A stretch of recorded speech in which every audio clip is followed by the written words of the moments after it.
Thank you, Rabia. So I'm very happy that I had a small presentation for you. That's out the window now because one of the key components of Feldenkrais is adaptation. So I'm adapting to what I heard, and I heard so many great things. I'm very happy that Rabia basically said everything I had to say on my presentation, so there's no point in going over again how pain radiates fear and can be become a lot bigger because of fear, and how people with constant pain become driven by the fear, driven by the avoidance, instead of trying to find good things. So it's kind of like when you're on a bicycle and you're scared of falling down the cliff. If you're looking at the cliff, anyone who's a snowboarder or a skier or a bicycle rider will tell you that if you look at someplace, you will go directly there. So that's a very important issue, as well as having people being active students and not giving up the power to the teacher. The teacher should be a guide. That's one of the things I loved in Feldenkrais. I'm yoga and Pilates trained as well. I still teach, but my interest is right now in bridging Feldenkrais and movement modalities, because what I found interesting in Feldenkrais and very helpful is that there's techniques there that help you find those blind spots, because habits are blind spots. And in order to become aware, you have to see them. Like half of the work, it's like just like psychology, half of the work is being able to actually see there's a problem there.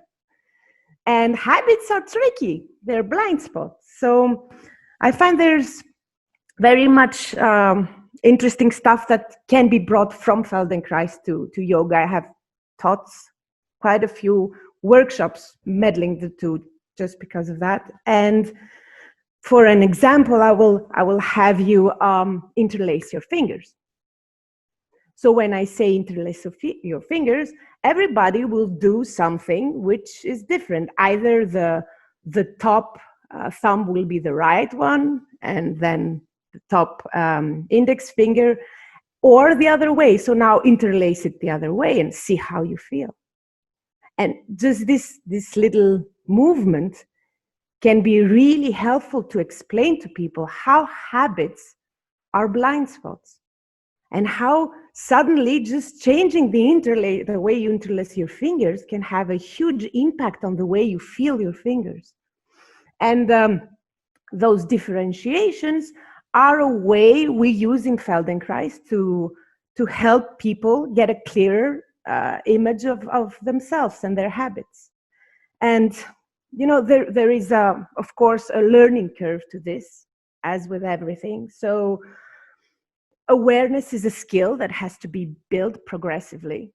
One of the problems we find, I feel, in the world of Feldenkrais right now is that a lot of things you can find online and available are very they're very fine.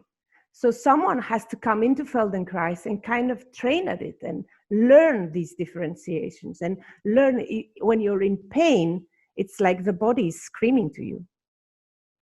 And what we're trying to find are being able to slow down and listen to whispers. So people coming in with pain, and especially trauma, can be very tricky, because there's a huge difference between them. So when it's a physical pain, you have a lot of ways to work around it. So you might not go against it and go with it. And you quiet the nervous system, and then it gets all quieter and better, and you feel better, and you create this feedback loop Rabbi was talking to as well. But when it's about trauma, slowing down can bring up a lot of stuff.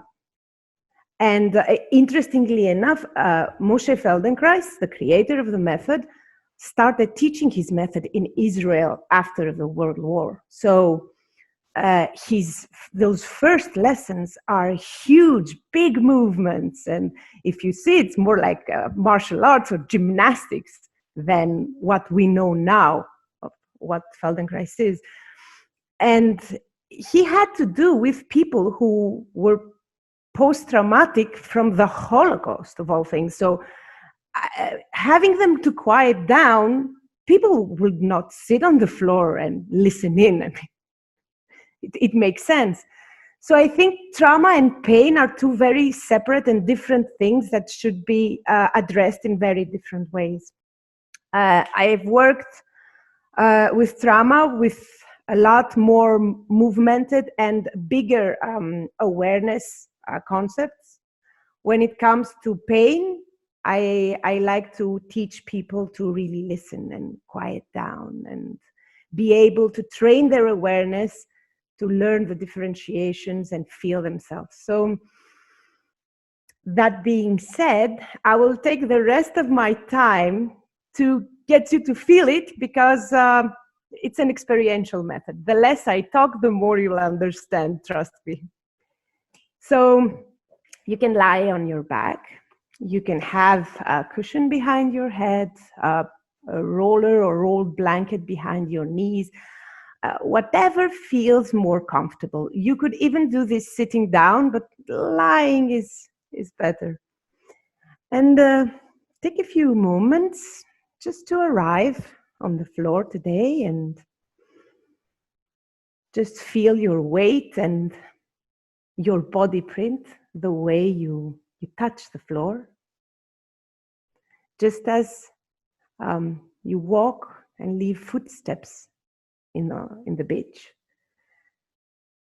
you're leaving a print on the floor. Can you sense that print?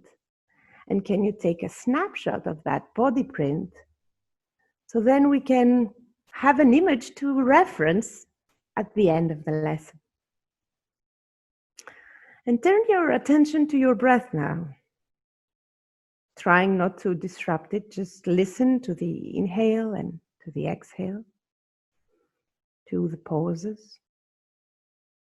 And breathing is a funny thing, because we think that bringing our awareness to our breath won't affect it, but how do we know really that we were breathing the same way a few minutes ago? It's what in physics is called the observer effect. Bringing in the observer changes what is being observed too. It's a relation. Now, listen in, and can you feel the expansion and contraction? Where do you feel it most prominently? In your belly or your ribs or your chest? Each one is different. There is really no right answer. We're just asking questions. And whatever we find is perfectly fine. Now, as you inhale, could you slowly allow your fingers to open? And as they close, as you exhale, could you close them, bringing the tips of your fingers together in a soft, quiet movement? And your hand is following now the rhythm of your breath. So all along the inhale, you allow your fingers to open up like a flower gently. And simply bring the tips of your fingers together softly and as easily as possible. And as you open and close your hands now, can you feel the center of your palm?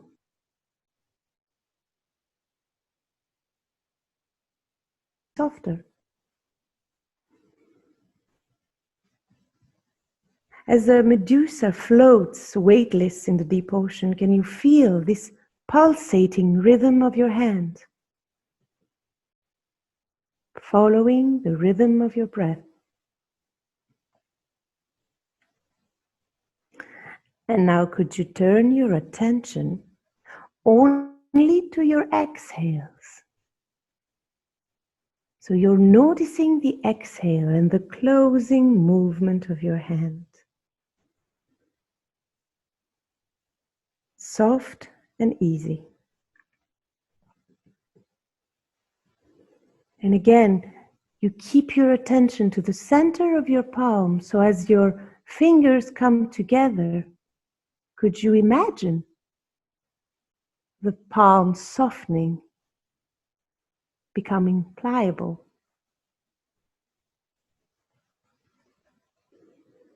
Does the mere fact of bringing your attention there changes the way you feel? Changes the sensation?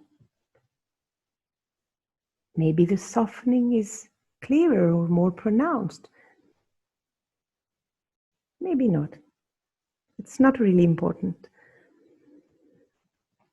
Now, what is momentarily important is to see if you can find, if you can detect which hand feels softer,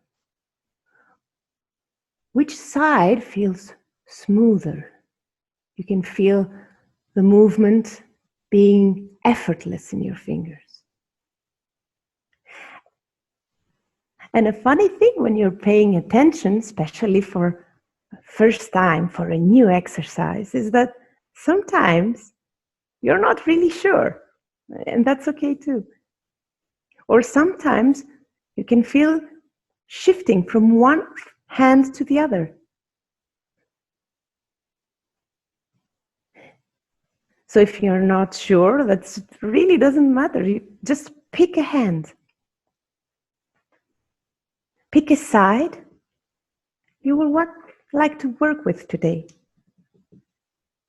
And as you exhale and your fingers come closer together, could you allow the back of your head to roll a bit now on the floor, turning your face towards the side you feel your hand is getting softer, or the side you just chose. And as you inhale, your head rolls back to center. And as you exhale, it rolls again to the side, finding the same soft movement you have in your fingers. Can you allow your jaw to soften? Can you allow your neck to soften? Can you the shape of the back of your head effortlessly rolling on the floor? Exhaling to the side and inhaling back to center.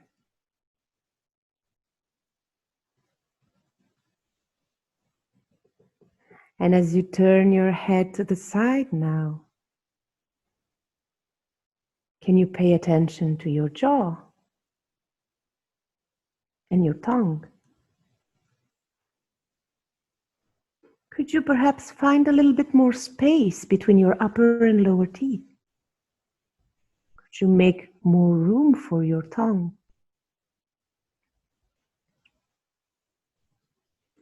And every time your head turns and you exhale now, can you feel how gravity is gently pulling your jaw and your tongue towards the side you're rolling to?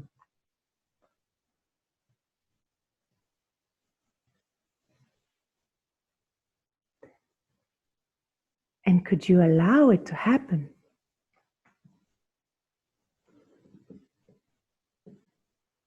And if you don't feel it, it's okay, because you can use your imagination too. A lot of time in movement modalities, we think imagination is cheating, but that's not at all what it is. It's a very interesting and useful tool. So every time your head turns, you pay attention to the pull of gravity.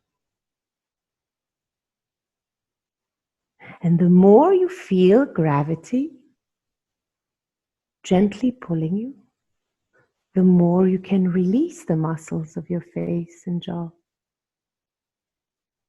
And the more you release the muscles of your face and your jaw, the clearer you feel the sensation of gravity pulling you.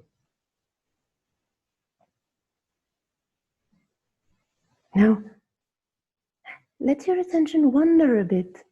Can you feel it in the side of your lips?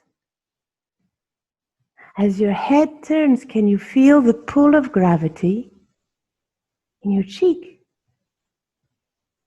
Maybe even the corner of your eye or your temple. How does it feel for you now?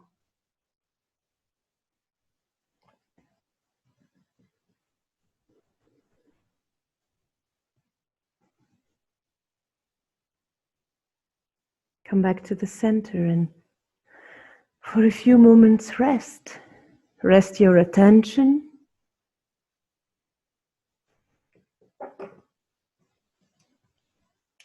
And then could you notice if there is a difference in the left and the right side of your face?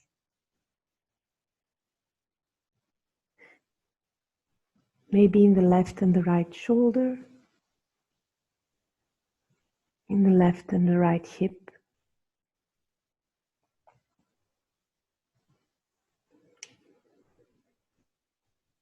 And again, let your attention go and rest for a moment.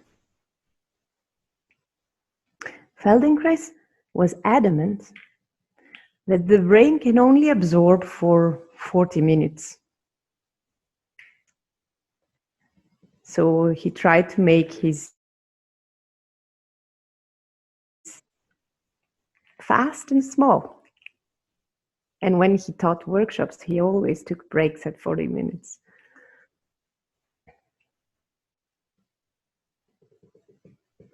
So now, what's amazing about our bodies is whatever we do on one side, we can replicate in the other much faster and much easier.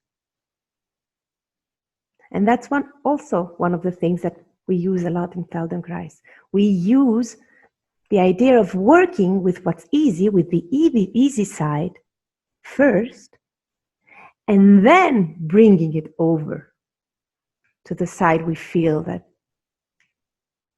is giving us trouble.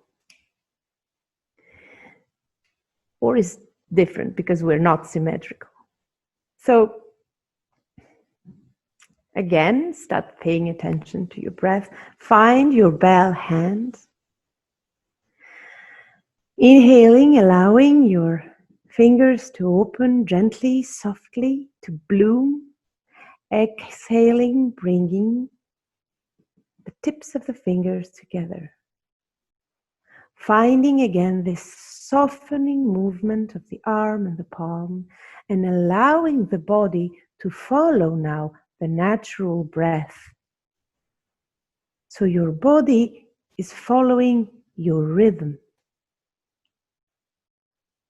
You're not trying to get your breath to go into the hand movement. You allow the hand movement to follow the breath. And then you bring your attention to your second side.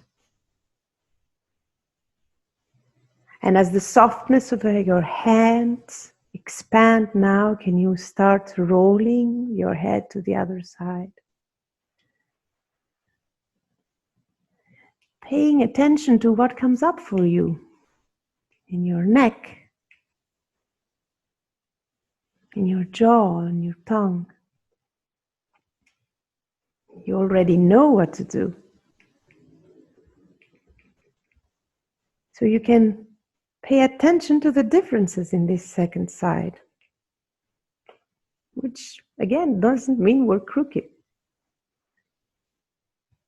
The symmetry of the body is an imposed concept. It does not exist, neither in nature nor in It's only in our minds.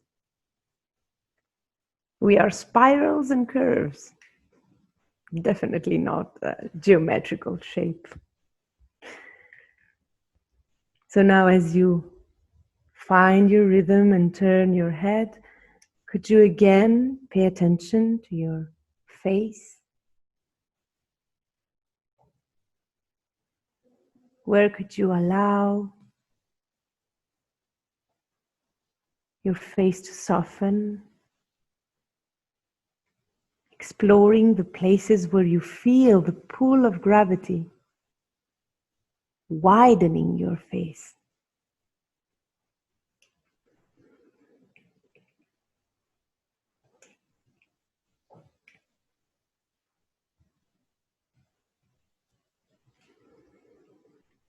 Just for a few moments, exploring the sensations, staying with the sensations. As your head turns,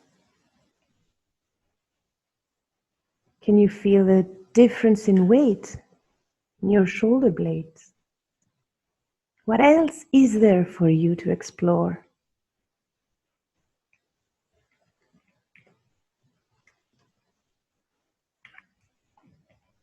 And of course, a lot of other stuff come up for you, a lot of other sensations that I cannot even begin to imagine.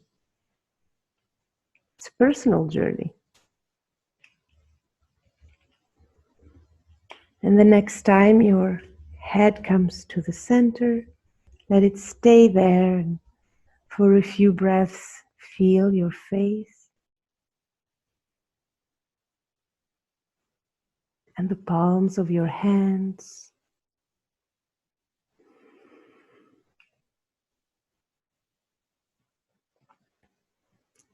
For a few breaths, rest your attention.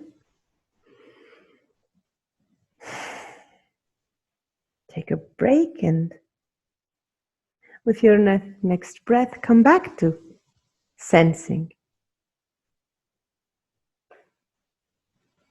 Bring your attention to the way you touch the ground.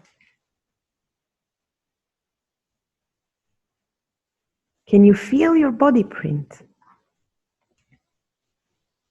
Can you take a snapshot? Do you remember the first snapshot? And with your mind's eye, could you bring them one next to each other and observe what is different? Has something changed?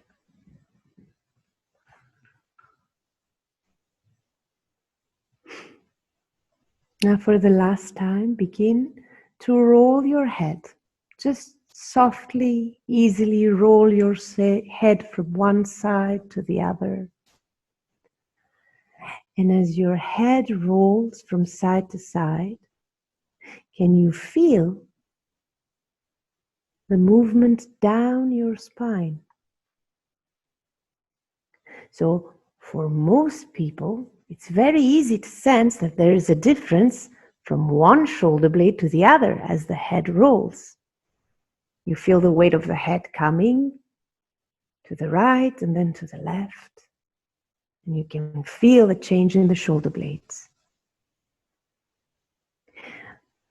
For some people, it might even come down to the ribs. And there's nothing magical to this. It's really about training your attention. If you do this movement lesson of just rolling your head from side to side every day for a week, you'll see that it will start to come down and you will feel the whisper of the movement as a weight change, not only in your shoulders and your ribs, but your hips, and even in your heels.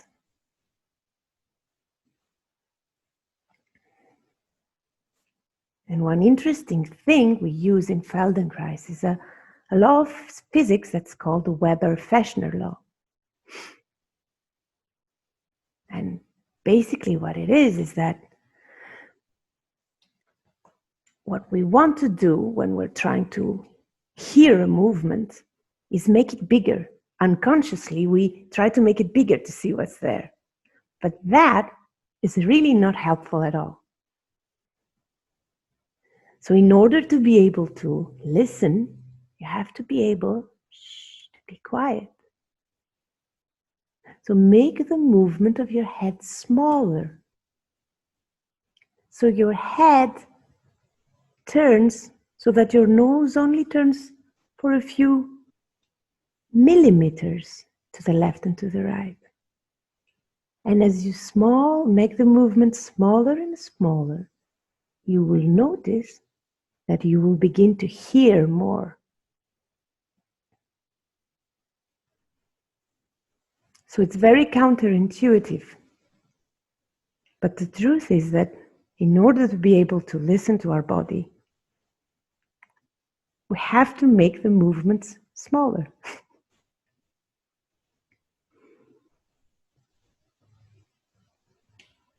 And you can let that go and again have a rest for your attention. As a trained movement teacher, the first time I did Feldenkrais in my training, I was really interesting.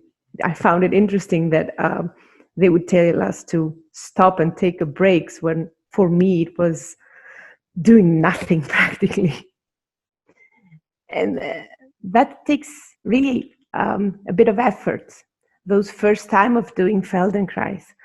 And then a lot of you will feel like stretching. So you might want to try and stop that for a moment.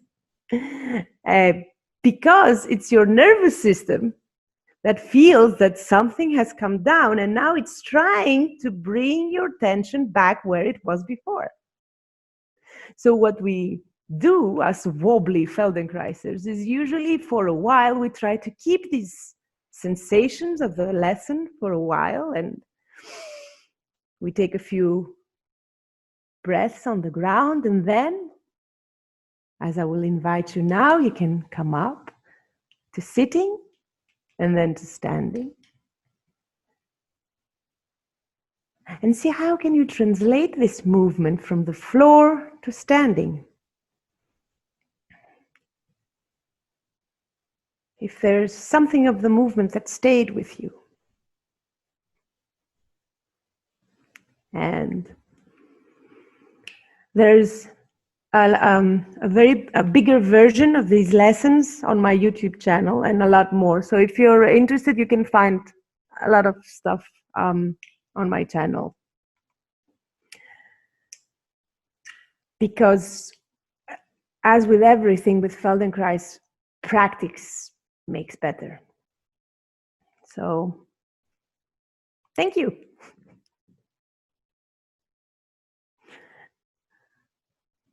I put you to sleep, so I will give you a moment if you have any questions.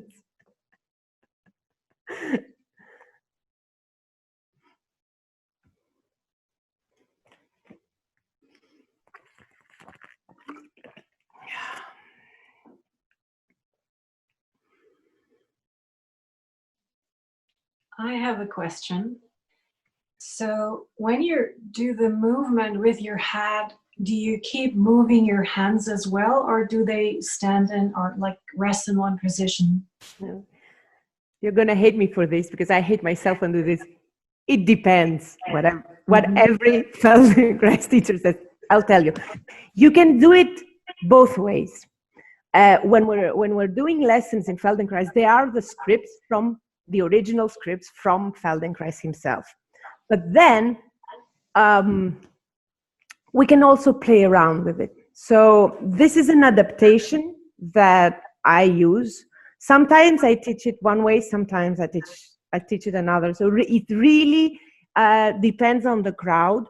Here on Zoom, it's more difficult because I usually take a lot of feedback. In Feldenkrais, teaching Feldenkrais is you have the structure of the lesson, but you also go with the flow.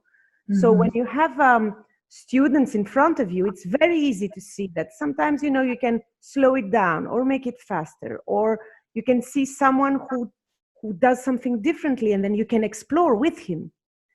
So here it's just a script I made that I have used for a while. Unfortunately, I was in lockdown for 3 months. So I haven't yet taught people in real life.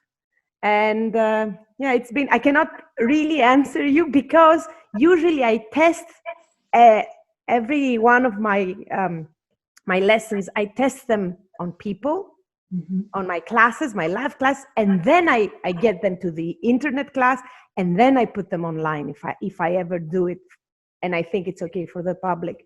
But it takes a building. You need the feedback from people. So this one I made especially for this class. It's the first time I use it this way. There is a version of it online that's called Slate Bell Meditation, which I only use this small movement and the breath for in an introduction to meditation. So it really depends on who's in front of you, and that's what I love about Feldenkrais. It's not, you know, the guru speaking and you do what I say. It's there's a lot of interaction. Mm-hmm.